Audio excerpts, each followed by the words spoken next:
This is Evan with EB3D Printing. In today's video, I'm going to walk you through the steps that I take to print these lithophane ornaments with a demonstration of this Christmas cat ornament. First, I'm going to show you how I edit the photos in GIMP. Then I'm going to show you how I set up those photos into a collage in GIMP. And then I'm going to walk you through how I set up the ornament and the modifications I make to slicing the ornament in Cura. After that, we're going to print the ornament in Octoprint, and we're going to see how the results go. But that's enough for me. Let's get into making this Christmas ornament. To start off this video, the first thing I'm going to do is point out the programs I use to go about making the lithophane ornaments. The first program I use is GIMP. It's the photo editing program I use, and I mainly use this because it's free, but also because it's plenty powerful enough to do everything I needed to do to edit the photos in order to give them the best presentation possible for the lithophane ornaments. The second program I use is Ultimaker Cura. Out of the free slicing programs out there, I found that Ultimaker Cura produces the best quality in regards of lithophane ornaments. I also want to point out, but I'm not going to demonstrate in this video because it's the beta version, but Ultimaker has their Arachne engine Ultimaker Cura that they're working on. That has been by far the best producing lithophane ornament slicer available. I don't know what it is about the new Arachne engine, but it seems to be, the best that you can get as far as slicing lithophane ornaments. So that's it in regards to the programs I use. Next up, we're going to hop over to GIMP, and I'm going to walk you through how I set up the photos to get them ready to print onto the lithophane ornaments. I'm going to provide timestamps in the description. So if you want to skip this part of the video or any part of the video and just focus on the parts of the video that you're worried about, I encourage you to do so. Over here in GIMP, the first thing I want to point out is that I already have profiles, pre-built that I import photos into, just to make it easy. That way I don't have to go through this process every time I do it. I'll provide a link in the description for these GIMP profiles. They'll be on my GitHub page. With that said, I'm going to get into GIMP and show you how I set up these profiles.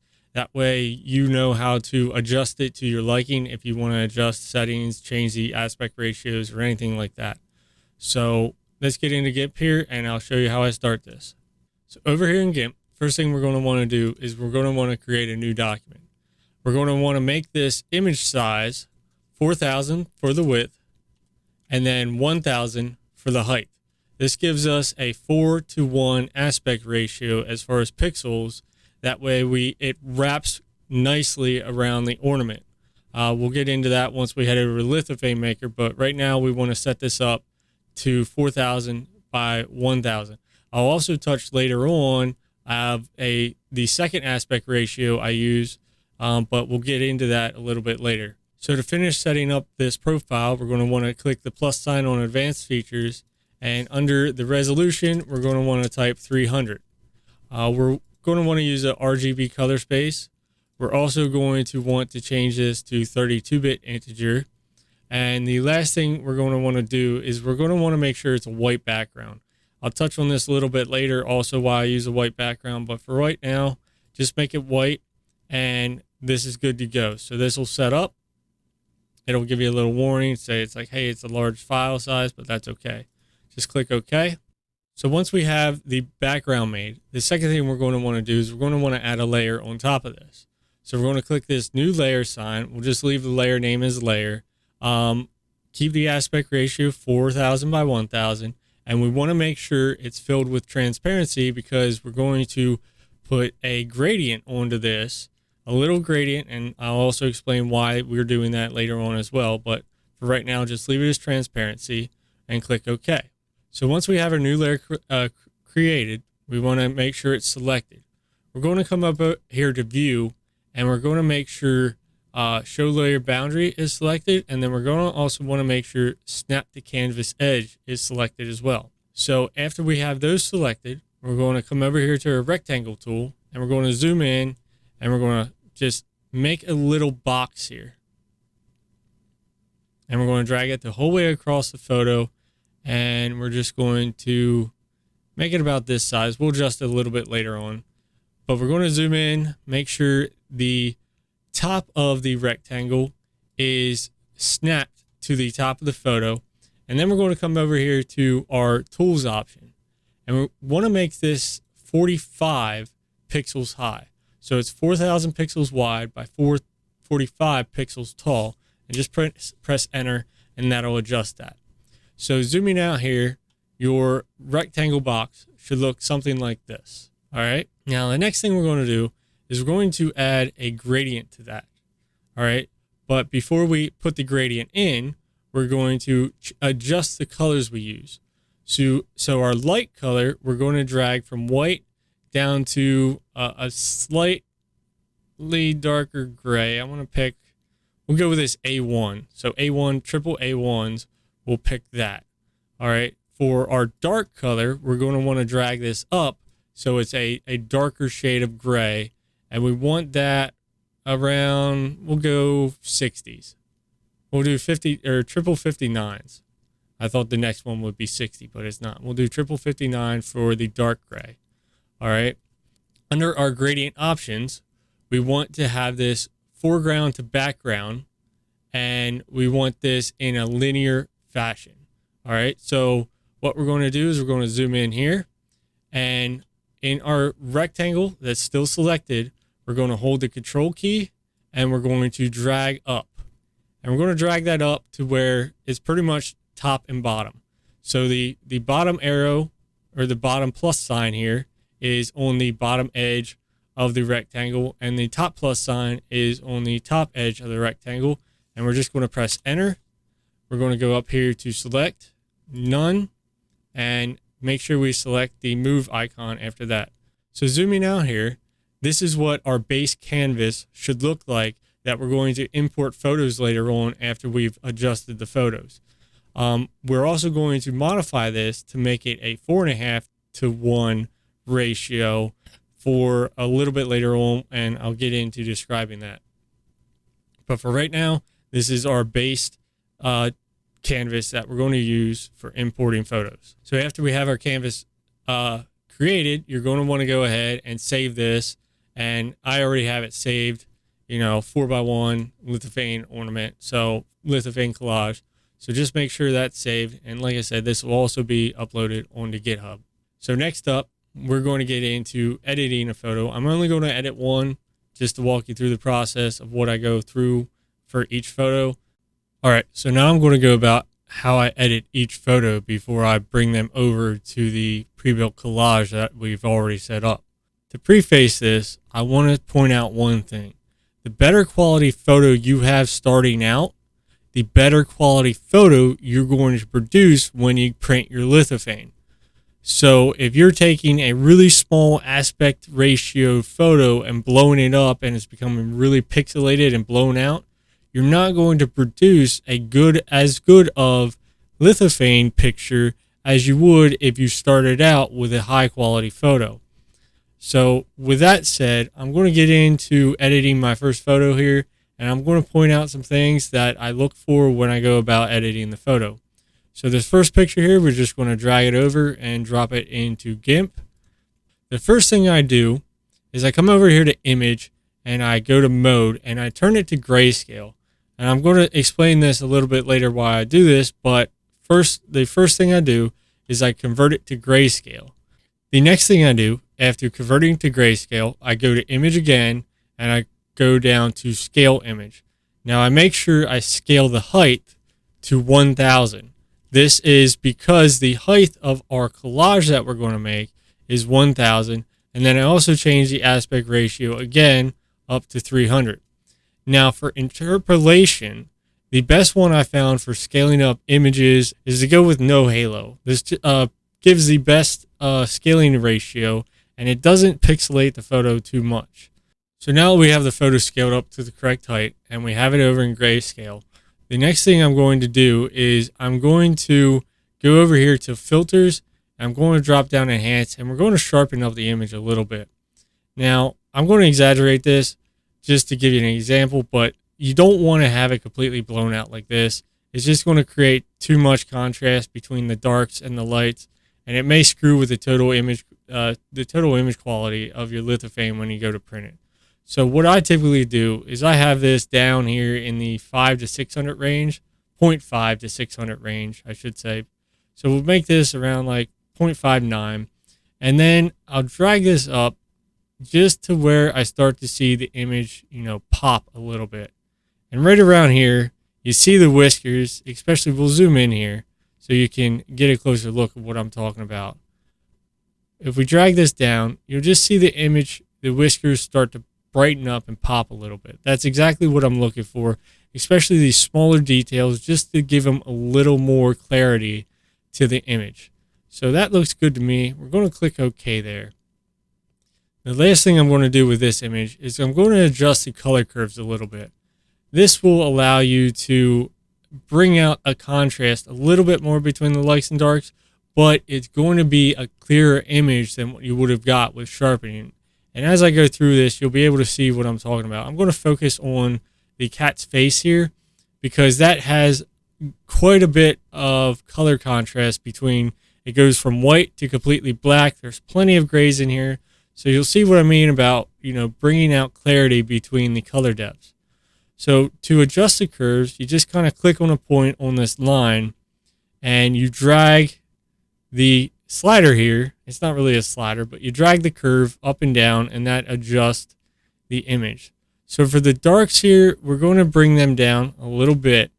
And then I'm going to click on here and I'm going to bring the lights up a little bit as well. So it kind of makes an S curve to the color curve that we have here.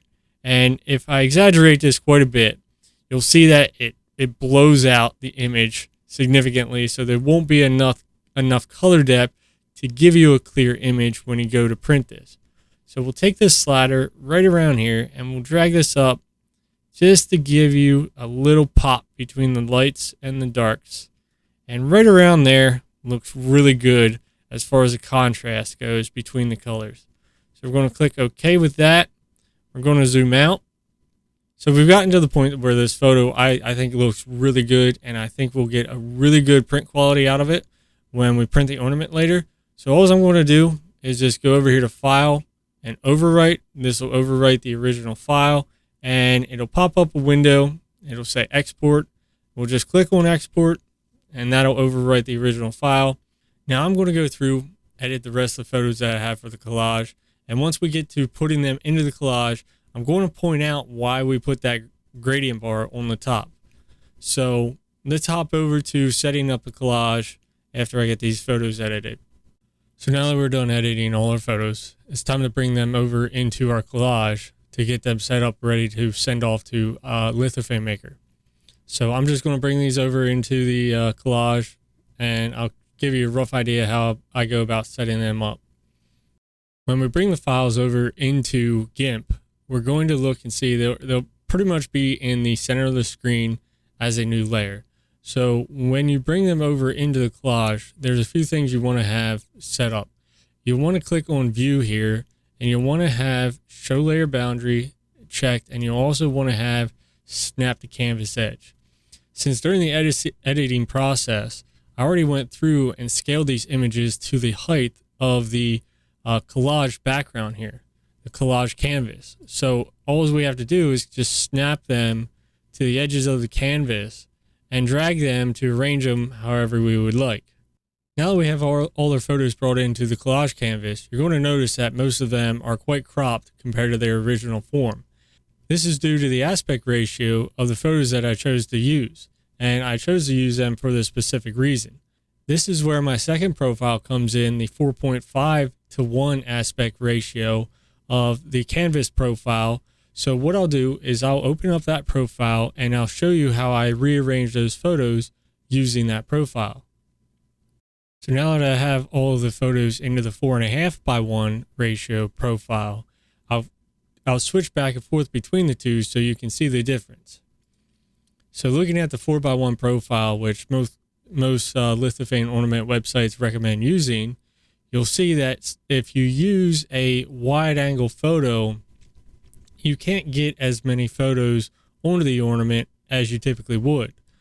So by just bumping up the aspect ratio a little bit to 4.5:1, just adding 500 pixels in the width direction, you can see that I can get a lot more detail of the original photos into the collage than I would if I used the 4:1 aspect ratio that most lithophane ornament websites recommend using. So one thing I want you to take away from this is that depending on the aspect of the ratios that I'm trying to use, I'll switch either between the 4:1 profile or the 4.5:1 profile. So if I have a collage here of 4 wide angle photos that I want to make into a lithophane ornament, I'll choose the 4.5:1. But if I have a collage of portrait photos, like tall, skinny photos, I'll choose to use the 4:1 profile for my pictures and ornaments. So now that we have the photos set up, I'm going to touch on a little bit later of why I put this gradient on. Not right now, but for right now, all we're going to do is save this as a JPEG file or PNG file, and then take it over to Lithophane Maker, and I'll show you how I set up Lithophane Maker for making my ornaments. So we're over here at lithophanemaker.com. I'll provide a link to this in the description. We're going to go about setting up the profile that we're going to use to make the lithophane ornament. So we're going to scroll down here to Lithophane Globe Maker, and we're going to click on this. This will bring up the Lithophane Sphere Maker webpage. So now that we're on the Lithophane Sphere Maker webpage, first thing we're going to want to do is we're going to want to click on Browse here. It'll bring up a file browser window. You'll want to navigate to wherever you have the lithophane collage saved to. Mine's already right up on the web page, or right up on the browser window that I need. So I'm just going to click on the cat Christmas collage file, and that will import it. So now I'm going to walk you through the settings that I choose to use when I'm making a lithophane ornament. The first thing I choose is I'm going to flip the image. This will flip the image since the lithophane ornament actually prints upside down with the opening towards the bottom. When you flip the image, it'll actually put the top of the image at the opening, towards the opening of the ornament. So you'll want to make sure you have flipped image selected. The next thing we're going to want to choose is we're going to want to change the lithophane resolution here. We're going to change that to 0.15. The next thing we're going to change is the sphere diameter. I typically print these at 80 millimeters, which is close to 3¼ inches. The next thing here is the angular height. Now, what this refers to is the angular height from the center of the ornament. So at a 90-degree angular height from the center of the ornament, you'll have 45 degrees up on the ornament, and you'll have 45 degrees down on the ornament. What this translates to is half of the picture will be above the center line and half the picture will be below the center line when it prints. Now I want you to point out, I want to point something out here is when you choose a 4.5:1 ratio ornament or collage size, you're going to notice that when you import it, the angular width is 405 degrees. Well, that's technically impossible to print at because the sphere is only 360 degrees. So you'll end up cutting off half of one of these pictures. So what we do to correct that is we change our angular height to 80 degrees. That'll bring our angular width back down to 360, which will include the full lithophane collage printed around the sphere. The next, for maximum thickness, I leave this to default. Minimum thickness, I leave this to default as well. Now the next setting, this cylinder outer diameter, what this refers to is pretty much the outer diameter of the opening on the bottom of the sphere. Now, if you plan on using the typical LED bulbs that most people recommend using for the lithophane ornaments, what I found works best for this is a setting of 15.2 millimeters in diameter. The next is the cylinder height. That is the height of the neck of the opening on the bottom of the cylinder. I put 5 for this. Cylinder thickness is the thickness that this bottom opening prints at. I do 2 for this. And the cylinder outer ledge is the outer diameter of the lip that goes around the bottom of the opening. And I do 18 for this. Now the rest of these, I leave pretty much default where they're set at. And then once we have all these settings set up for our ornament profile, we'll go down here, we'll type in our email address, and then you click create STL. Now, after we have the STL created, we're going to hop over to Cura, and I'm going to show you how to go about setting that up. Now that we have the STL file downloaded from Lithophane Maker and we have Cura open, this is a part of the video where I'm going to touch on why I put that gradient on top of the collage profile. And so I'm just going to open up this image real quick, or this STL into Cura real quick, and I'm going to go through a quick slice of that before we even touch on any of my profile settings or anything like that. So once we have it open here, and once it loads into Cura, like I said, I'm just going to do a quick slice of this and then bring up a preview. Now that it's sliced up, I'm going to click on preview, and we're going to dive into this, and I want to show you exactly why we put that gradient on here. So I'll zoom in here, and then I'm going to dig down through the layers here and get down to the bottom of the ornament here. So this is still like the bottom edge of the ornament before it ever starts printing any of the actual cat pictures. But once we start scrolling up through here, what we're going to look for and try to find is you'll see them and they'll be pretty obvious. But once we get up here, right there it is. You'll see those white dots and green lines. All of these lines right here will be printing out and creating a bunch of strings and won't give you a good base for the rest of your image and sphere to print on. So as we scroll up through here, it's finally like 4 or 5 layers up from when these original first artifacts started showing up that we finally get a full print, you know, the full image starting to print and connecting with the sphere. So the reason why that happens is we'll come back over here to the prepare and we look, and I'll try and zoom in here to give you a demonstration, but these edges right here are angled down. So the outer part of these edges are actually printing at a different layer height than the inner part. And the reason for this is because these outer edges here represent darker parts of the image that are actually at the top of the image. So what we're going to do is we're going to hop back over to GIMP now and adjust the photos down to that gray gradient that we put at the top of the image. And then we'll go, I'll hurry up and go through the process of resetting it up through Lithophane Maker and then re-importing it into Cura. So back over here in GIMP, what we're going to look for is we're going to look for any photo that really has a dark background or any dark picture, part of the picture up towards the top. So definitely this photo with the grumpy cat. What we're going to do is we're just going to select the move tool and we're going to drag this photo down till it's, you know, right below the gradient. This one also has quite a bit of darkness up here with the tree and the ornament. So we're going to drag this one down as well. And then this one, again, you know, with the tree is very dark at the top. We're going to drag this one down as well. Now this one, the last photo, isn't too bad. But again, these few little dark spots up here will present, you know, some stringing. But there's really not enough darkness up here for me to justify bringing it down to the end of the gradient. So it'll mostly, you'll see like a little string here and there, but for the most part, this top will print pretty well. So zooming out here, you'll see that just these 3 photos we brought down to the edge of the gradient. And like I said, I'll show you why I did this once we hop back over to Cura after I recreate this STL in lithophanemaker.com. All right, so now that we have the STL recreated through Lithophane Maker and we have that gray bar on top of the images, I'm going to redrag in the STL into Cura and then just give it a quick slice, and then we're going to dive back into it so I can show you what the difference is.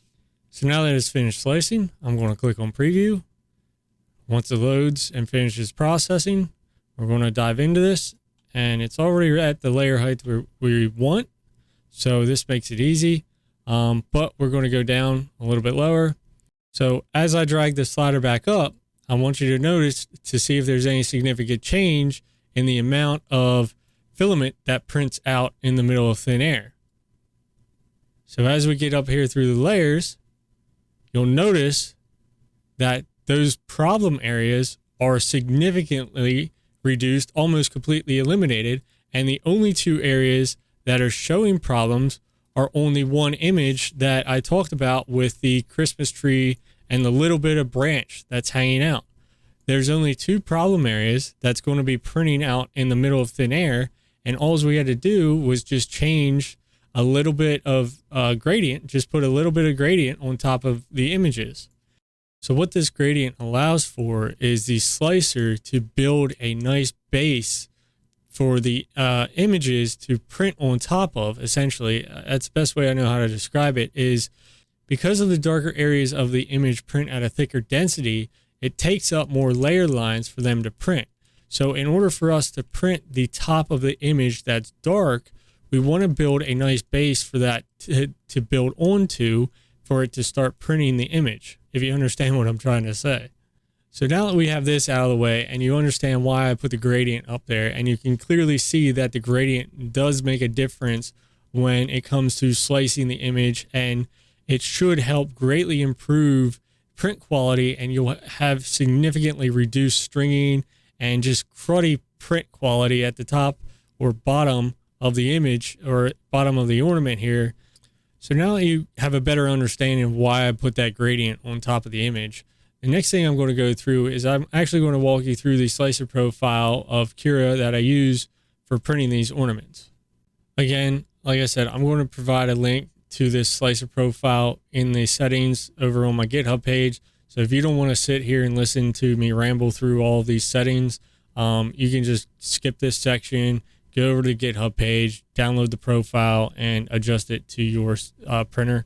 All right, so now I'm going to walk you through how I set up my slicer profile for slicing the lithophane and printing the lithophane ornaments. First up, I choose a 0.16 layer height with a 0.4 millimeter line width. Next up, I do the 99 wall method instead of the 99% infill. I optimize wall printing order. I also do not fill gaps between the walls. I just find that adds a lot of redundancy, and it just adds a lot of time to the ornament as well. Z seam alignment, I do shortest with a hide seam. Top and bottom thickness really doesn't matter except for just printing this little neck here. I do 5 for the top layers, 5 for the bottom layers. Next, like I said, I do 0% infill density. The next thing, the printing temperature, this is all going to be filament dependent. So you're going to have to adjust these settings to the filament as well as the filament flow. This section is pretty much filament dependent. So whatever you use, you're going to have to adjust it to your optimal filament settings. Next up, I print at a 35 millimeter wall speed for both outer and inner walls. Top and bottom speed, again, there's very little top and bottom speed here. So I do 45 there. Travel speed 150. Initial layer speed, I do a 20 millimeter per second initial layer speed there. For this, I typically do not have Z-Hop enabled for that. So I'm going to reslice this quick and then finish going over through this. I do retract at layer change, but the retraction settings, again, this is going to be printer dependent. So you're going to have to adjust these to your printer's optimal settings. Fan speed, since we're printing in PLA, PLA loves 100% fan speed. So I just set it to 100% all the time.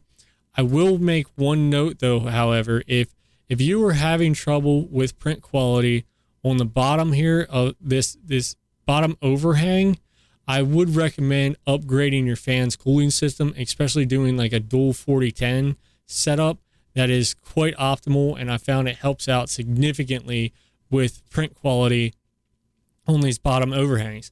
Now later on in this section, I'm going to go through how I set up this ornament and things I add to it and things I adjust in the slicer to help improve this print quality right here on this bottom overhang, which seems to be like the most problem area that people have with printing ornaments on FDM printers. Is this area produces a lot of stringing and very ugly parts of the print. So continuing on with the slicer settings, next up I print on a raft. I use a 20 millimeter extra margin, but I'm not going to go through all of these extra settings here. I'm just going to point out that I use a 0.28 air gap. That seems to be best for me, where it just pops the raft right off, but it is still enough of a hold there that the ornament itself doesn't pop away from the raft while it is printing. Next up is pretty much, well, I guess there is no next up, because none of these other settings really affect printing ornaments at all. So in the next section, I'm going to go through how I actually set up the ornament before I slice it and send it off to the printer. So now that we have the slicer settings picked out and explained, I'm going to go ahead and show you how I go about setting up these ornaments. I'm going to use my Ender 3 V2 as an example of how I set it up, because most people have Ender 3s or Ender 3 style printers. So I'll show you how to set them up, and especially with a focus on how to improve print quality on these bottom overhangs here.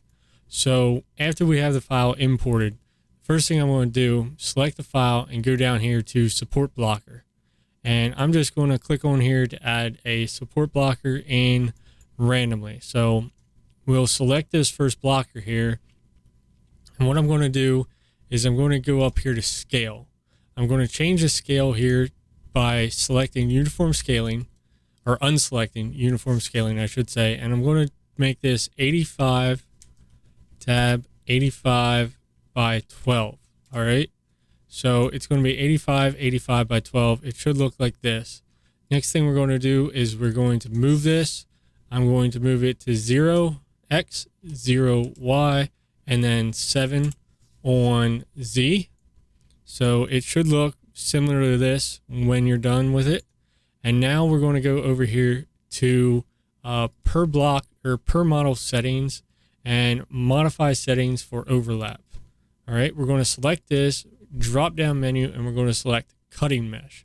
What we're going to do here is we're going to select a few settings to slow the printer down when it's at this severe overhang. So the first setting we're going to look for is we're going to scroll down here and we're going to change the wall flow.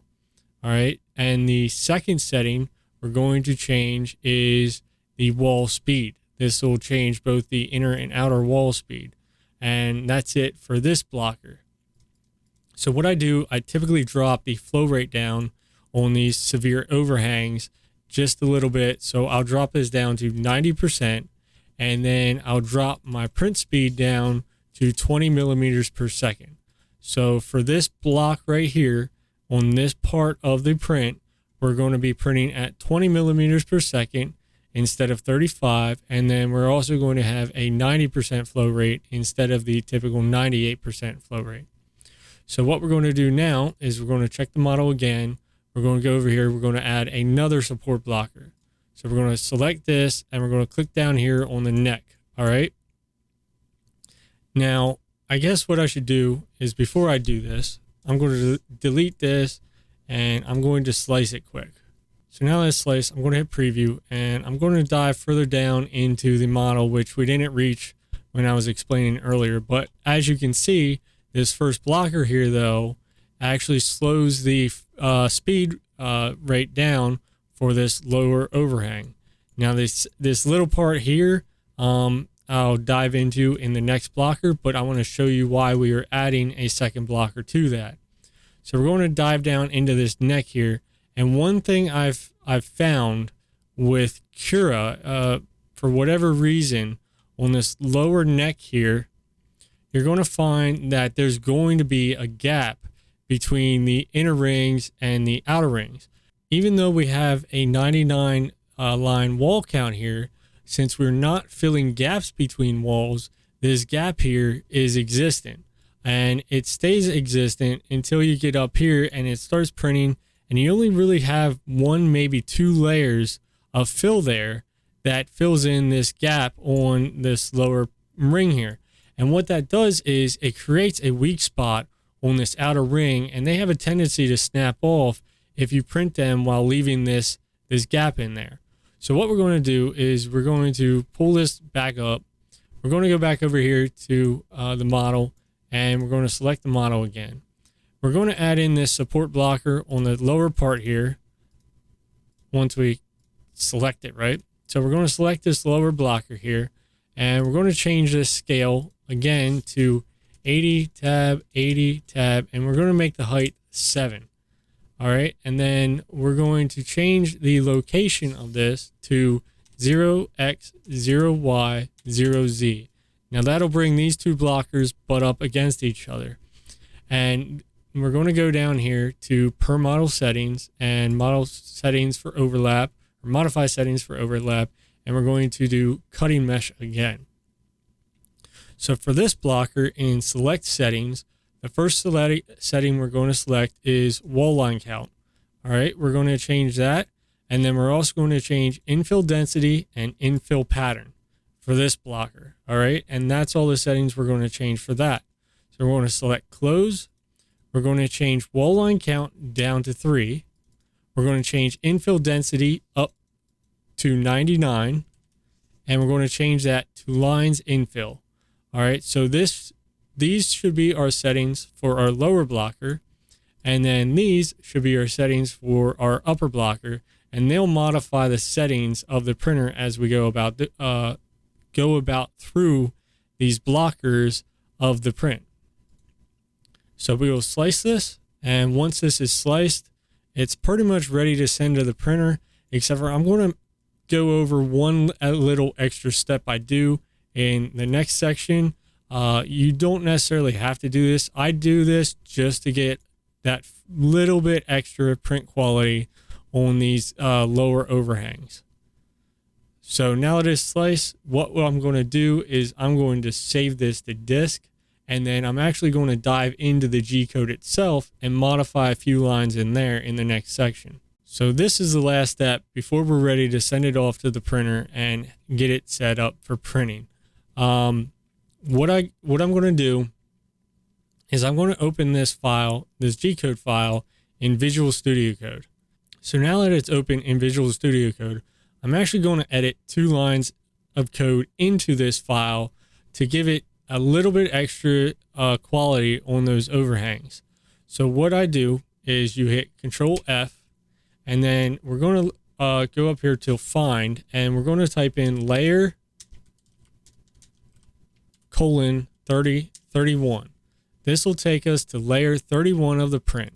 What we're going to add in here is we're going to add in the line M104 T0S205.